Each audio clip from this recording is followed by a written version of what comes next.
টাটকা সুখগুলি আরামগুলি যারা বর্জন করে আল্লাহ রাব্বুল আলামিনকে বিশ্বাস করে যারা জীবন পরিচালনা করেছে, আল্লাহ পাক তাদের জন্য জান্নাত রেখেছেন এবং তাদের জন্য বলছেন সাবিকু ইলা মাগফিরাতিম মির রাব্বিকুম ওয়া জান্নাতিন আরদুহা কাআরদিস সামাই ওয়াল আরদ উইদ্দাত লিল্লাযীনা আমানু বিল্লাহি ওয়া রাসূলিহি। আল্লাহ পাক বলেন প্রতিযোগিতা করো আল্লাহর মাগফিরাত কামনার জন্য আর জান্নাতে যাওয়ার জন্য প্রতিযোগিতা করো, তাহলে আল্লাহ রাব্বুল আলামিন তোমাদেরকে ক্ষমা করবেন আর তোমাদের জন্য এমন জান্নাত দিবেন যেই জান্নাত আকাশের বিশালতার জমিনের বিশালতার মতো। এই জান্নাত চিরস্থায়ী সুখ এবং শান্তির জায়গা হবে। মাসালুল জান্নাতিল্লাতী উইদাল মুত্তাকুন ফিহা আনহারুম মিন মাইন গায়রি আসিনিন ওয়া আনহারুম মিন লাবানিন লাম ইয়াতাগায়্যার তা'আমুহু। আল্লাহ পাক বলছেন জান্নাত আল্লাহ পাক ওয়াদা করেছেন মুত্তাকিদের জন্য। আল্লাহ পাক জান্নাত দিবেন যে জান্নাতের ভেতরে রয়েছে মধুর প্রস্রবণ, রয়েছে দুধের প্রস্রবণ, রয়েছে সেখানে স্বচ্ছ পানীয় পানির প্রস্রবণ রয়েছে। এই সুন্দর জান্নাত ঝর্ণা ধারা আল্লাহ পাক সৃষ্টি করেছেন, বাগ বাগিচা দিয়ে ভরে রেখেছেন জান্নাত। সেই জান্নাতে জান্নাত হবে এয়ার কন্ডিশন। কিরকম হবে জায়গাটা? আল্লাহ পাক বলছেন মুত্তাকিনা আলাল আরাইকি লা ইয়ারাউনা ফিহা শামসান ওয়ালা জামহারিরা ওয়া দানিয়াতান আলাইহিম যিলালুহা ওয়া যুল্লিলাত কুতুফুহা তাযলিলা।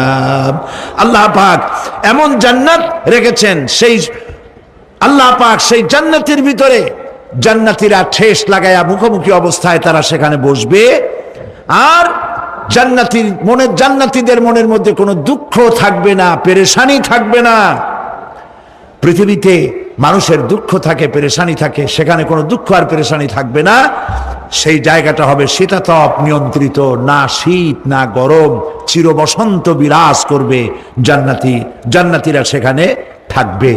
এই সুন্দর জান্নাত আল্লাহ পাক রেখেছেন মুত্তাকিদের জন্য। সুবহানাল্লাহ। কাফেরদের জন্য জান্নাত হবে, জাহান্নাম হবে চিরকাল। খালিদিনা ফিহা আবাদান, চিরকাল কাফেররা জাহান্নামে থাকবে। সর্বশেষ যে ব্যক্তি জাহান্নাম থেকে মুক্তি লাভ করবে তাকে আল্লাহ পাক বলবেন, ফেরেশতাদেরকে বলবেন, ও আমার ফেরেশতারা, আমার এই বান্দাকে জান্নাত এবং জাহান্নামের মাঝখানে রেখে দাও। জান্নাত এবং জাহান্নামের মাঝখানে লোকটি যখন থাকার জায়গা পাবে, সে জান্নাতের দিকে তাকায়া দেখবে আর কাঁদতে থাকবে। আল্লাহ পাক জিজ্ঞেস করবেন, বান্দারে, যুগের পর যুগ ধরে জাহান্নামে কেঁদেছ, আমি রব্বুল আলামিন জাহান্নাম মাফ করে দিয়া জান্নাত জাহান্নামের মাঝখানে রেখে দিয়েছি, আযাব থেকে তো বেঁচে গেছো, এখন কান্দো কেন? লোকটি বলবে, রব্বুল আলামিন কান্দি এই কারণে, জাহান্নাম থেকে মাফ করেছো, তোমার শুকরিয়া আদায় করি। জান্নাত তো আমার কপালে নাই, কিসমতে নাই, কিন্তু জান্নাত আমি এখান থেকে দেখতে পাচ্ছি, জান্নাতের সুঘ্রাণ আমার নাকে আসতেছে, কপালে নাই যাওয়ার। আমি কাঁদি এই জন্য, তুমি যদি মেহেরবানি করে আমাকে জান্নাতের দরজার কাছে একটু দাঁড় করায় দিতা, প্রাণ ভরে তোমার জান্নাতের দৃশ্যটা একটু দেখতাম। আল্লাহ পাক তার আরজি পূরণ করবেন, বলবেন যাও, ফেরেশতাদের বলবেন এর জান্নাতের দরজার কাছে দাঁড় করায় দাও। জান্নাতের দরজার কাছে দাঁড়িয়ে লোকটি আবার কান্না শুরু করবে। আল্লাহ পাক প্রশ্ন করবেন, এবার কান্দো কেন? লোকটি বলবে, রব্বুল আলামিন কান্দি এই কারণে, জান্নাতের এই দরজায় দাঁড়ায়া জান্নাতের অফুরন্ত নেয়ামত কিছুই ভালো করে দেখা যায় না, শুধু অল্প জায়গা দেখি। যদি তুমি আমারে দয়া করে জান্নাতের মাঝখানে দাঁড় করায় দিতা, চতুর্দিকে তাকায়া তাকায়া দেখা কলিজারে ঠান্ডা বানাইতাম। তবে আমি ওয়াদা করি জান্নাতের কোন নাজ নেয়ামত, কোন ফল আমি খাবো না, ধরবো না, সইব না। একটুখানি মেহেরবানি করে মাঝখানে দাঁড় করাইয়া দাও, জান্নারে ঠান্ডা করি। আল্লাহ রব্বুল আলামিন ফেরেশতাদের বলবেন, আমার এই বান্দারে জান্নাতের মাঝখানে দাঁড় করাইয়া দে। আল্লাহর নবী বলেন, জান্নাতের মাঝখানে দাঁড়িয়ে লোকটি আগের চাইতে আরো জোরে চিৎকার মেরে কাঁদতে থাকবে। আল্লাহ পাক বলবেন, বান্দারে কি হলো তোর? দরজার কাছে আসতে চাইছিলে, আইনা দিলাম। আবার এবার মাঝখানে আসতে চাইছো, তাও এনে দিয়েছি। আবার কান্দো কেন? লোকটি বলবে, রব্বুল আলামিন এবার কান্দি এই জন্যে, তুমি যখন দয়া করে একটিবার জান্নাতের মাঝখানে এনে আমাকে দাঁড় করায় দিয়েছো, তুমি রহমান রহিম গফুরুর রহিম, এই জান্নাত থেকে আবার আর বাইর করে দিও না। আল্লাহ রাব্বুল আলামিন বলবেন, ও আমার বান্দারে, আমার এই জান্নাত তোর খুব পছন্দ হয়েছে নাকি? লোকটি বলবে, রব্বুল আলামিন কলিজা ঠান্ডা হয়ে গেছে, ভাবতেও পারি নাই জান্নাত এত সুন্দর। আল্লাহ পাক বলবেন, বান্দারে এরকম একটি নয়, দুইটা নয়, তোর জন্য আমি 10টা জান্নাত এইরকম রিজার্ভ করে রাখছি। সুবহানাল্লাহ। আল্লাহ পাককে ভয় করে পৃথিবীর সমস্ত পাপ থেকে যারা নিজেকে রক্ষা করবে, আল্লাহ তাদের জন্য এই জান্নাত রেখে দিয়েছেন। সুবহানাল্লাহ। সেই জান্নাতের রিসিপশন আপনারা আন্দাজ করতে পারবেন না। রিসিপশন কারে কয়? কি এর প্রধানমন্ত্রী আর প্রেসিডেন্ট, 4-5টা পুলিশ আর আর্মি এসে একটা ফট করে সেলুট মারলো, বাস শেষ হয়ে গেল, এরকম না। জান্নাতীদেরকে রিসিপশন দেওয়া হবে। জান্নাতীরা যখন আল্লাহর হুকুমে জান্নাতের দিকে যেতে লাগবে, আর যখন জান্নাতের কাছে চলে যাবে, আল্লাহ রাব্বুল আলামিন শোনায় দিচ্ছেন, হাত্তা ইযা জাউহা ফুতিহাত আবওয়াবুহা ওয়া ক্বালা লাহুম খাজানাতুহা সালামুন আলাইকুম তিবতুম ফাদখুলুহা খালিদিন। সুবহানাল্লাহ। জান্নাতীরা যখন জান্নাতে প্রবেশ করার দরজার মুখোমুখি হবে, দ্বার রক্ষীগণ তখন বলবে, সালামুন আলাইকুম, আল্লাহর শান্তি তোমাদের উপরে বর্ষিত হোক। সুবহানাল্লাহ। দুনিয়ার টাটকা টাটকা সুখগুলি 2 পা দিয়ে ঠেলে দিয়েছো, টাটকা সুখগুলি গ্রহণ করো নাই, হারাম খাও নাই, আল্লাহর দ্বীন কায়েমের জন্য রক্ত দিয়েছো, জীবন দিয়েছো, কষ্ট করেছো, আল্লাহকে ভয় করেছো। আমাদের সালাম গ্রহণ করো, জান্নাতের মধ্যে ঢুকে যাও চিরকালের জন্য। সুবহানাল্লাহ। জান্নাতের মধ্যে আল্লাহ পাক হুরদের সঙ্গে জান্নাতীদের বিয়ের ব্যবস্থা করে দিবেন। কোরআনে কারিমে আল্লাহ পাক বলেন, মুত্তাকিইনা আলা সুরুজিম মাসফুফাতিন ওয়া যাওয়াজনাহুম বিহুরিন ঈন। সামনাসামনি ভাবে সাজানো সারি সারি আসন সমূহের উপর তারা ঠেস লাগায় বসে থাকবে, আর আল্লাহ রাব্বুল আলামিন হুরদের সাথে জান্নাতীদের বিয়ের ব্যবস্থা করে দিবেন। যেসব হুরের সঙ্গে বিয়ে হবে তাদের আল্লাহ পাক বিবরণ দিচ্ছেন, কি রকম হবে তারা। লাম ইয়াতমিসহুন্না ইনসু ওয়ালা জান। এর পূর্বে জিন এবং ইনসান এদেরকে কেউ স্পর্শ করে নাই। কিরকম তারা? কান্নাহুন্নাল ইয়াকুতু ওয়াল মারজান। যেমন ঝিনুকের ভিতরে মণিমুক্তা থাকে, এইভাবে আল্লাহ পাক তাদেরকে পবিত্র করে রেখে দিয়েছেন। আমার প্রিয় ভাইরা, আল্লাহ রাব্বুল আলামিন কোরআনে কারীমের ভিতরে বলেছেন, ফাবিআইয়ি আলা'i রাব্বিকুমা তুকাযযিবান। জান্নাত দান করে আল্লাহ পাক এবার জান্নাতীদেরকে সম্বোধন করে বলবেন, ইয়া ইবাদি লা খাউফুন আলাইকুমুল ইয়াওমা ওয়ালা আনতুম তাহজানুন। হে আমার বান্দারা, লা খাউফুন আলাইকুমুল ইয়াওম, আজ আর কোনো ভয় নাই। সুবহানাল্লাহ, সুবহানাল্লাহ। আজ আর কোনো ভয় নাই, কোনো চিন্তাও নাই, আরামে এই জান্নাতের মধ্যে বসবাস করো। এরপরে আল্লাহ পাক জিজ্ঞেস করবেন, ও আমার জান্নাতীরা, আমি যেসব ওয়াদা করছিলাম আমার ওয়াদা মোতাবেক সমস্ত নিয়ামত পেয়েছো? তারা বলবে, হ্যাঁ পেয়েছি, সব নিয়ামত আপনার ওয়াদা মোতাবেক সব পেয়েছি। আল্লাহ রাব্বুল আলামিন বলবেন, সব পাও নাই, ওয়ালাদাইনা মাজিদ, আমার কাছে আরো বেশি আছে। সুবহানাল্লাহ, আমার কাছে আরো বেশি আছে। জান্নাতীরা বুঝবে না সে আরো বেশিটা কি, এর থেকে আর বেশি কি। প্রিয় ভাই সব, নবী করিম সাল্লাল্লাহু আলাইহি সাল্লাম বলেছেন, জান্নাতের সুখ আর শান্তি কোন চোখ নাই যা দেখেছে, যা কোন অন্তঃকরণ নাই যা কল্পনা করতে পেরেছে। এই জান্নাত মুত্তাকিদের জন্য আল্লাহ রাখছেন। সুবহানাল্লাহ। জান্নাতীরা ভাবতেও পারবে না সেই নিয়ামতগুলি কি। প্রিয় ভাই সব, সেই মুহূর্তে আল্লাহর নবী মুহাম্মদুর রাসূলুল্লাহ সাল্লাল্লাহু আলাইহি ওয়াসাল্লাম বলবেন, রব্বুল আলামিন, আমার উম্মতেরা জান্নাতীরা বুঝতে পারে নাই আপনার কাছে কি নিয়ামত আরো বেশি আছে। আমার এই উম্মতেরা জান্নাতীরা আপনার ওয়াদা মোতাবেক সব পেয়েছে, কিন্তু একটি জিনিস এখনো তাদের কিসমতে হয় নাই।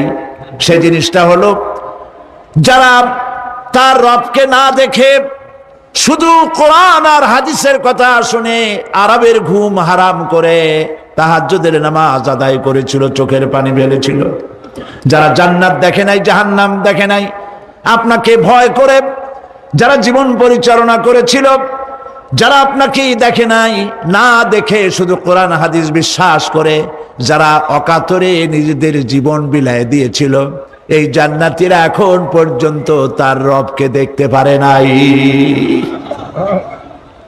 আল্লাহ রাব্বুল আলামিন তার সামনে থেকে ৭০,০০০ পর্দা সরে যাবে। আল্লাহ পাক বান্দাদের আরজি পুরা করার জন্য জান্নাতীদের সামনে তিনি জালোয়া ফরজ হবে। কোরআন শরীফের ভিতরে আল্লাহ পাক বলেন, জান্নাতীরা তারা আল্লাহর দিকে, জান্নাতীরা তার রবের দিকে তাকিয়ে থাকবে, আর রব তার বান্দাদের দিকে তাকায়া থাকবে। প্রাণ ভরে জান্নাতীরা রবকে দেখবে। সুবহানাল্লাহ, আল্লাহ পাককে দেখবে। প্রিয় ভাই সব, আল্লাহ রাব্বুল আলামিন মানুষের সামনে এত সব নিয়ামত রেখেছেন, এই জান্নাত দান করবেন।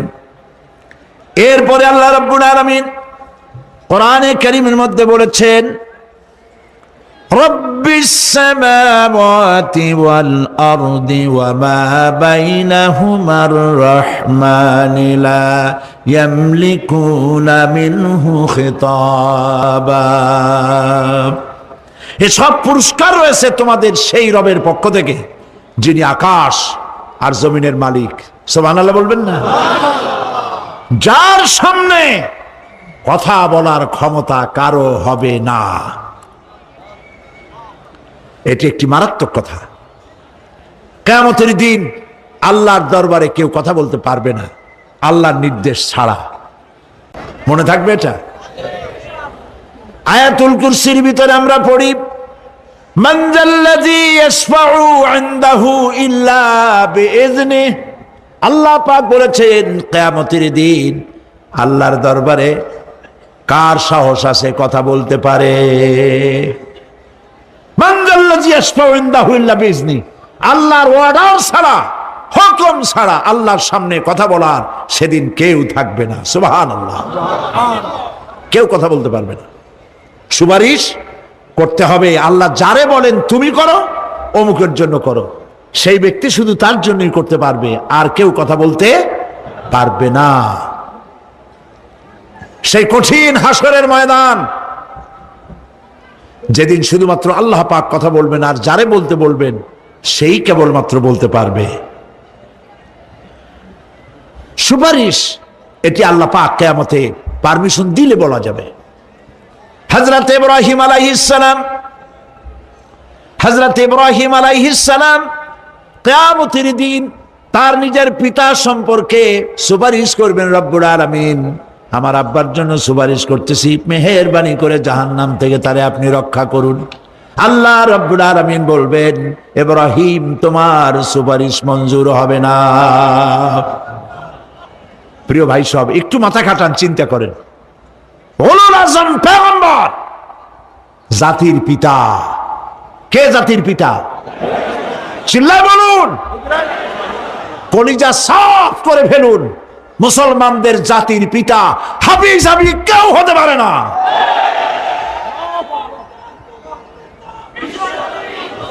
মিল্লাতা আবিকুম ইব্রাহিম,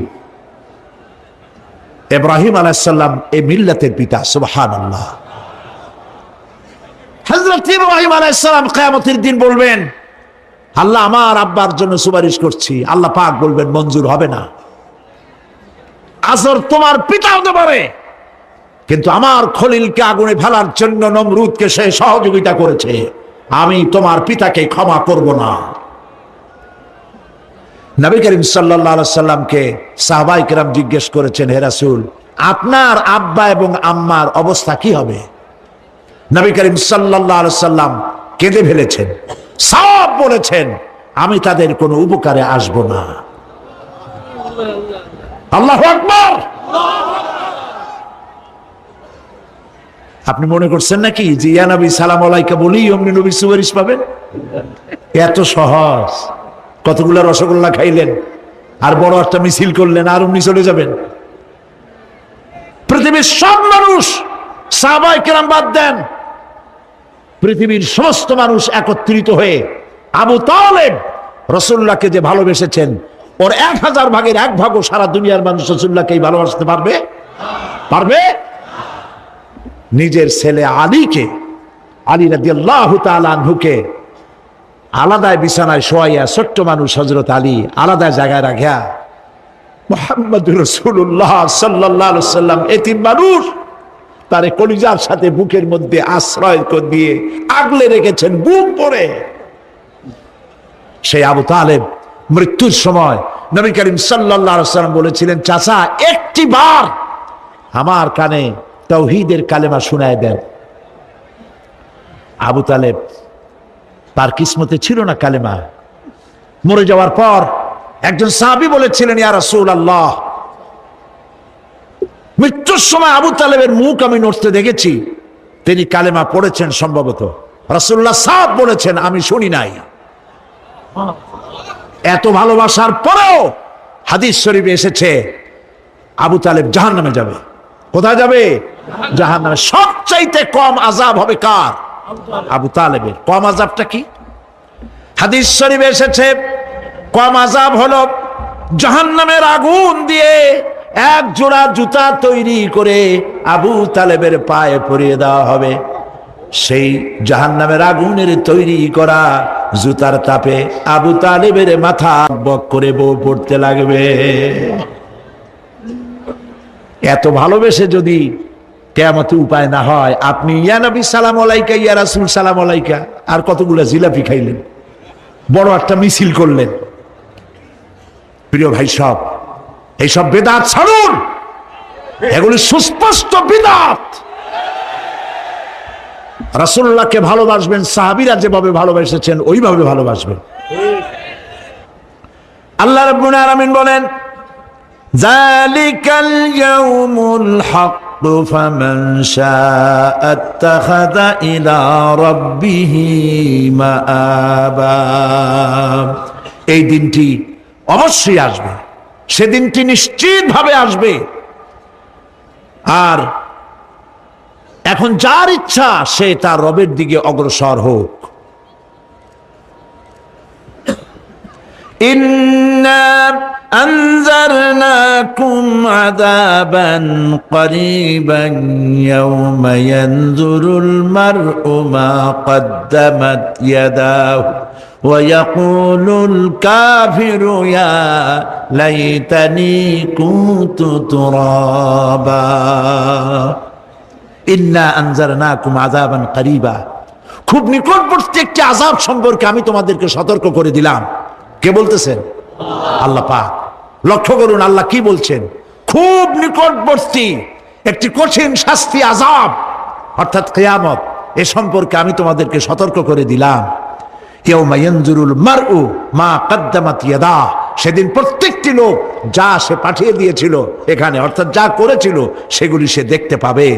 আর তখন ওয়ায়াকুলুল কাফিরু ইয়া লাইতানি কুনতু তুরাবা, সেই কিয়ামতের ময়দানে অবস্থা দেখে কাফেররা বলবে, আহারে মানুষ না হইয়া যদি মাটি হইয়া যেতাম, যদি মাটি হতাম, যদি মানুষ না হয়ে না জন্মাতাম, আজ এই হাসরের ময়দানে এইখানে এই বিচারের মুখোমুখি হতাম না, মাটি হইলে বরং অনেক ভালো হতো।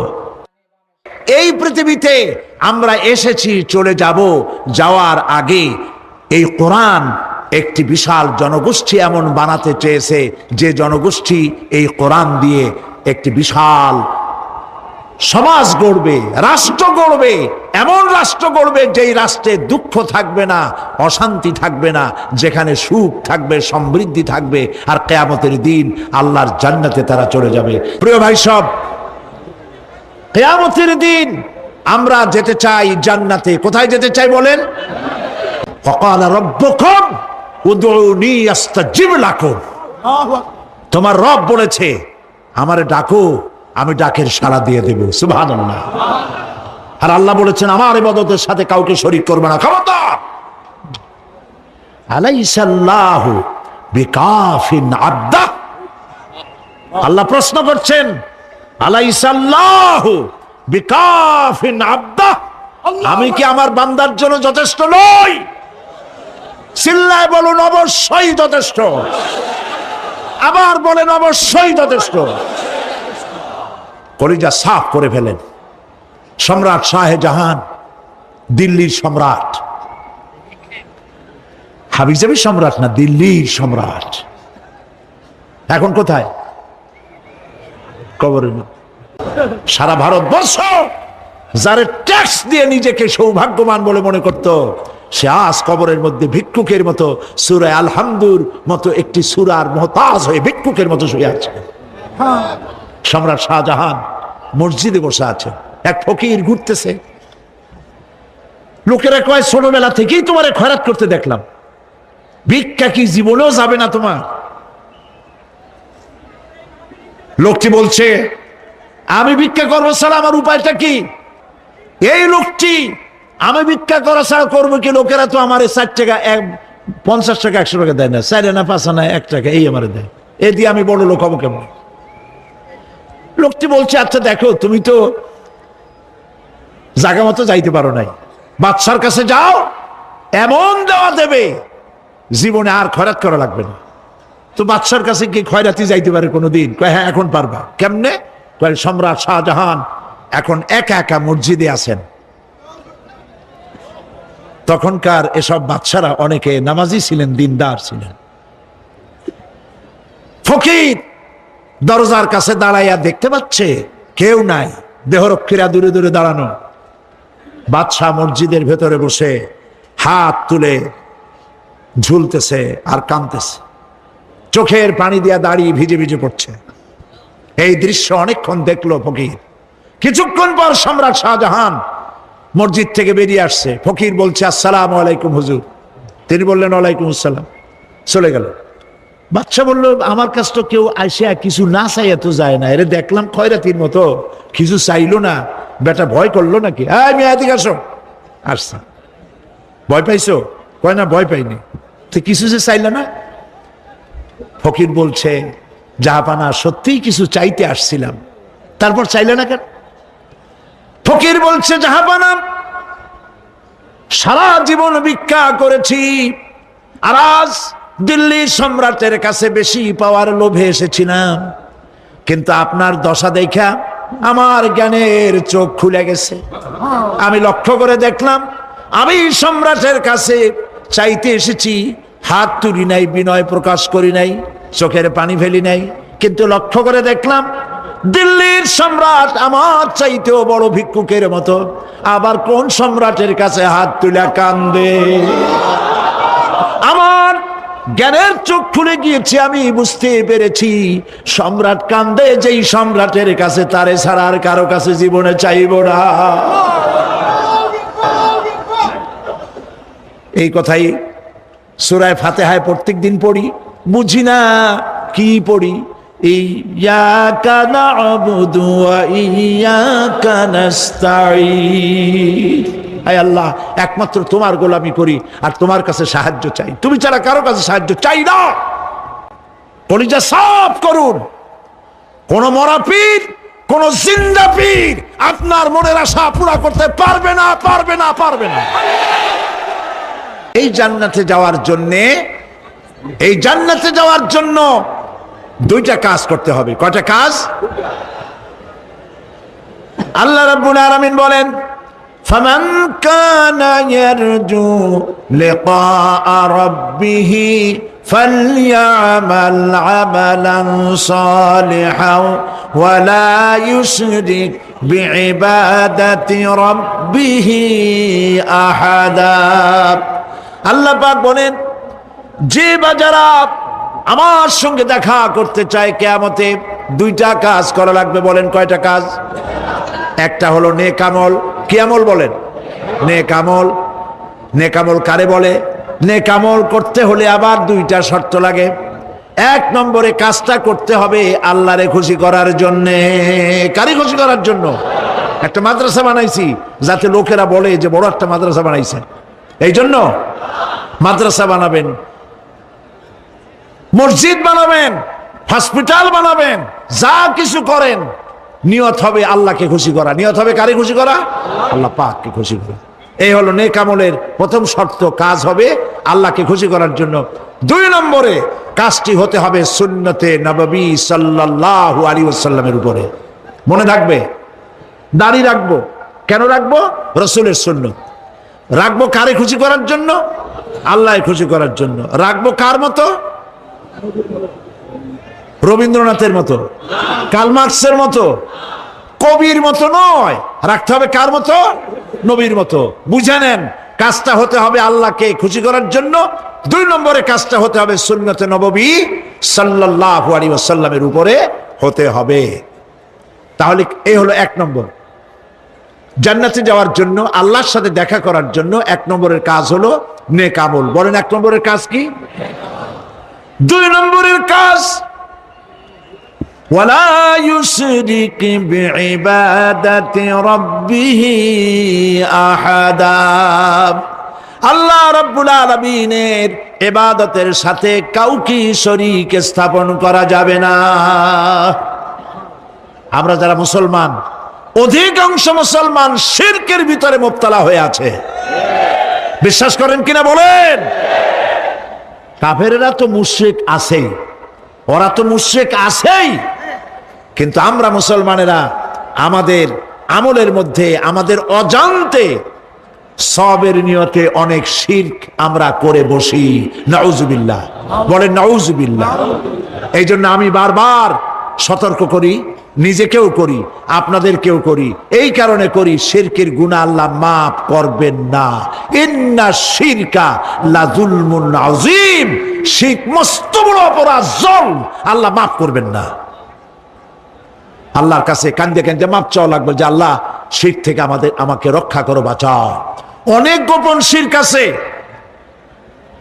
মাজারে যান, পীর সাহেবের কাছে যান, মনে যদি নিয়ত থাকে উনি ফু দিলে আমি ভালো হবই, উনি তাবিজ দিলে আমার বাচ্চা হবেই, উনি আমারে দয়া করলেই আমার ব্যবসায় উন্নতি হবেই, এইটার নাম শিরক। এটার নাম কি?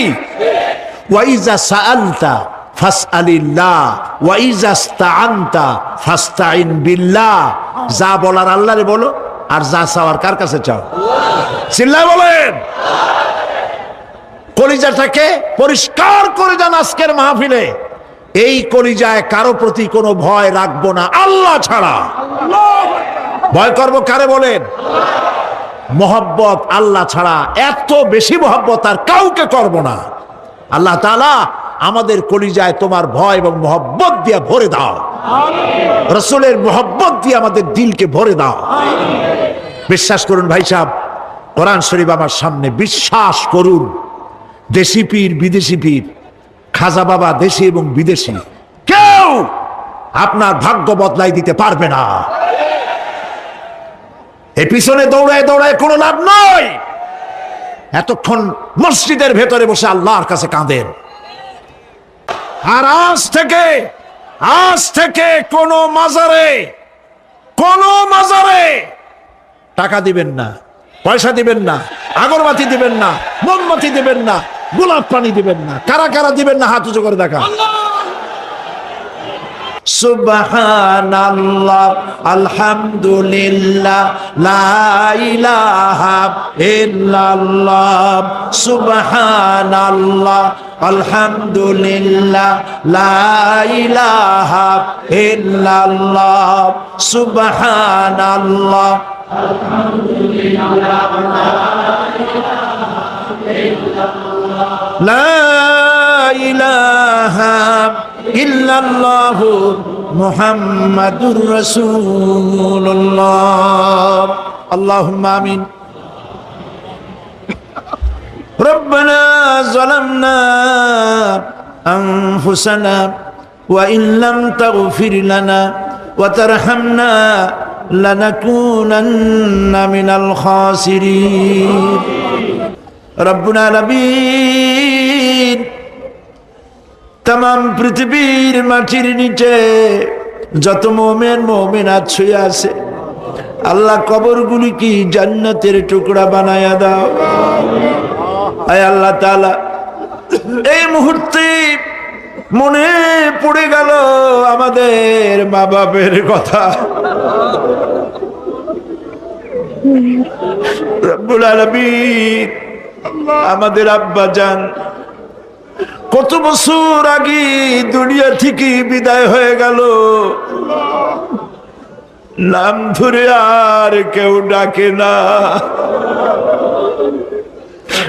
কত কষ্ট করেছে, ধান বিক্রি করে, সুপারি বিক্রি করে, নিজের পেটে না দিয়া নিজের ভালো জামা না বানাইয়া আমাদের লেখাপড়া শিখাইছে, বাড়িঘর বানালো। আর একদিন তোমার ডাকে সাড়া দিয়া চলে গেল। যুগের পরে যুগ চলে গেল, বাপের মুখ আর দেখি না। আল্লাহ তাআলা আমাদের আব্বা জান যাদের দুনিয়া থেকে বিদায় হয়ে গেছে, কবরটাকে বেহেশত বানায়। মানুষ মাত্রই ভুল করে, গুনাহ করি। আমাদের আব্বা জান যদি কোনো ভুল করে থাকে, গুনাহ করে থাকে, আল্লাহ মাফ করে দাও। রব্বুল আলামিন, এবার দোয়া করি আমাদের জনম দুঃখিনী গর্ভধারিণী মা,